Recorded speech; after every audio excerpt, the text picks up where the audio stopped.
Okay, so now looking at this shot here again, we're trying to go for a short shot here. This is a stop shot all day long because we don't want the ball to roll very far. So we're going to use a sand wedge. However, we're going to open up the sand wedge to make it stop even quicker. So this is going to be a little bit more of a specialty shot. As you can see, I'm opening up the face just a little bit. So I'm taking my club. So watch me here just for a second. I'm taking my club and I twist it open, and then I take my grip. So it's kind of pointing towards 1 o'clock, kind of like what we would do in a bunker. Okay. Now, how do you line this up to make it go where you want it to go? You line the club face up to where you want it to go. Okay. Everything else is the same. Ball position off your back foot. Hands a little bit forward. Hands a little high. And as you can see, my body's aiming left of the target. But I didn't think aim left with my body. I'm thinking more getting my face square to where I want it to go. And because it's open in my hands, that naturally makes my body aim a little bit left. But I don't start with aiming my body left and then hoping the face is where it needs to be. Getting the face to where it needs to be is the priority number one. And then you just set your body. And my body's just the appropriate amount left because my face is where it needs to be. Pull it back.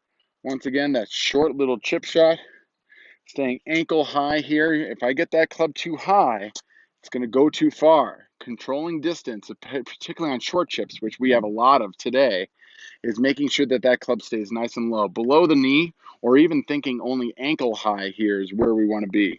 We're still thumping that ground, striking that match like we're having that nice acceleration through the ball, and trying to land the ball in this little circle here. Okay? Like a pro. Now, if you'll also notice here, just one last note on this, is I put the landing area a little left of the hole. I'm not going straight at the hole. And the reason for that is that I wanted you to realize, too, that we're trying to actually play the break a little bit, even on the chip shot. People always think about reading break more on putts, but even on chipping, you should actually be reading the break. And you can see how there's this hill kind of funneling to the right here.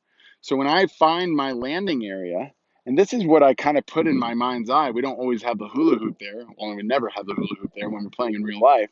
But in my mind's eye, I actually put an imaginary hula hoop where I want the ball to land. And that's what I'm focusing on when I'm hitting the chip shot. I'm not focusing on the hole. I'm trying to see where I want to land the ball to where it might roll up to go release to the hole. So all this is kind of preparing you for how you should actually hit this shot in real life. But obviously we won't have a hula hoop there, but you can have an imaginary hula hoop. And I place that hula hoop obviously short of the hole because it's going to release at least a little bit. Even though it's a sand wedge, it will release a little bit. And then obviously it's going to break a little bit to the right, so I had that hula hoop more to the left. Okay? If you haven't done so already, please go ahead and click on the red subscribe button at the bottom of this video. If you do that, it'll give you notifications for my future videos that I come out with. Also, if you like today's video, please go ahead and click on that thumbs up like button. That always helps out my channel. Also, if you know anybody that could benefit from today's video, please go ahead and share the link with them so that they can see it as well. Lastly, if you have any questions, please go ahead and put it down in the comment section. I try to read them all and give them all a reply. Thanks so much for watching. I hope this really helps your game.